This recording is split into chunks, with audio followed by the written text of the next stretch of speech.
Good evening. Again, this is part 2 of the parable of the sower in Mark 4. And so I want to just continue on with this. It says, verse 21, it says, "And he said unto them, Is a candle brought to be put under a bushel, under a bed, and not to be set on a candlestick?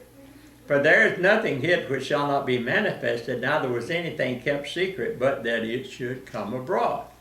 And it took me a long time to understand that, but the more I read and everything, the Lord said the candle is the light of the Word of God, and it's not to be hidden. It's to be set on a candlestick.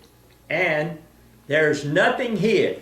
Well, if you go back to Isaiah 64, it says God has kept all of these things hid from everybody in the Old Testament. Nobody knew the gospel message until after the death, the burial, and resurrection of Jesus. God kept all this stuff hid so there would be no possibility that anybody could interfere. So God is now revealing all these things to those that are hungry for God, that want to know the truth. Jesus said, "You shall know the truth, and the truth shall set you free." So all you have to do is ask, seek, and knock, and get out of your denominational theory, doctrine, and mindset, and let God reveal himself to you as you seek him. So he said, "If any man have ears to hear, let him hear." Now, these are two real important verses. It says, "And he said unto them, Take heed what you hear. With what measure you use, it shall be measured unto you, and unto you that hear shall more be given." How does faith come?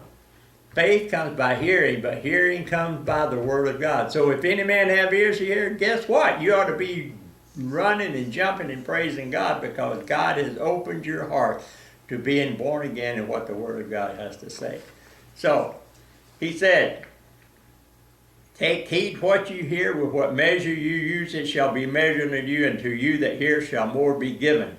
For he that hath, to him shall be given, and he that hath not, from him shall be taken, even that which he hath." I said, "Lord, what are you talking about there?" He said, "Well, as you ask, you seek, and you knock after the things of God, God will give you more and more and more. But when you stop seeking God, then you begin to get away from God, and so you let things be stolen from you like that shouldn't be taken." So to give you an example, and I'll close with this. In Hebrews 5:14, it says, "For the time you should be teachers." It says, "For when for the time you ought to be teachers," Hebrews 5:12 says, "For the time you ought to be teachers, you have need that one teach you again, which be the first principles of the oracles of God, and are become such that have need of milk and not strong meat. For everyone that uses milk is unskillful in the word of righteousness, for he is a babe. But strong meat belongeth to them that are of full age, even those who by reason of use have their senses exercised to discern between both good and evil." So I would like to encourage you, don't be lukewarm. Be hungry for God, or be cold, but don't be on the fence, because if you fall off a fence, it's going to hurt.